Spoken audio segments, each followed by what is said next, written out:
શ્યામ કુમારના નમસ્કાર। આજના વિડીયોમાં આપનું સ્વાગત છે। તો ચાલો દરરોજની જેમ આજે પણ મેળવીએ ઉપયોગી જાણકારી, પણ ચેનલને સબસ્ક્રાઇબ કરવાનું ભૂલતા નહીં।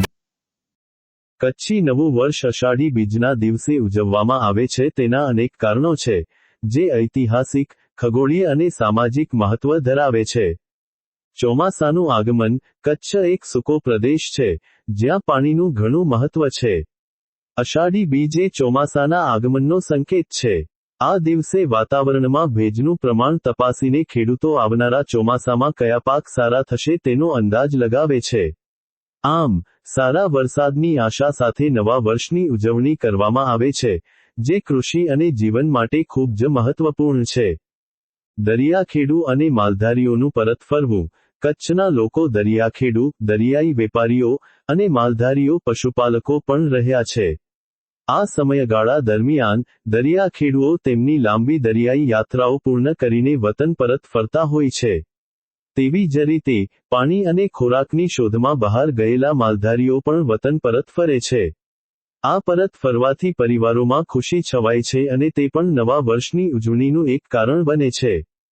ખેતીકામનો પ્રારંભ। અષાઢી બીજથી ખેડૂતો તેમના ખેતરોમાં વાવણીના કામનો પ્રારંભ કરે છે। આ દિવસ ખેતીની પ્રવૃત્તિઓ માટે શુભ માનવામાં આવે છે।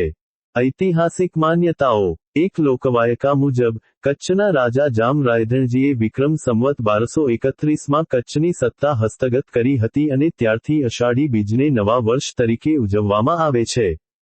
અન્ય એક કથા અનુસાર, જામ લાખો ફુલાણી જ્યારે બહારવટું કરીને કચ્છ પરત ફર્યા, ત્યારે અષાઢ મહિનાનો પહેલો દિવસ હતો અને સારો વરસાદ થયો હતો। આનાથી ખુશ થઈને જામ લાખાજીએ અષાઢી બીજને નૂતન વર્ષ તરીકે ઉજવવાની ઘોષણા કરી। રાજાશાહીના સમયમાં આ દિવસે દરબાર ભરાતો, નવા સિક્કા બહાર પાડવામાં આવતા અને તોપોની સલામી પણ અપાતી। સામાજિક અને સાંસ્કૃતિક મહત્વ। અષાઢી બીજ એ કચ્છી સંસ્કૃતિનો એક અભિન્ન અંગ છે। આ દિવસે લોકો એકબીજાને મળીને નવા વર્ષની શુભકામનાઓ પાઠવે છે, વડીલોના આશીર્વાદ લે છે અને શુભ કાર્યોનો પ્રારંભ કરે છે।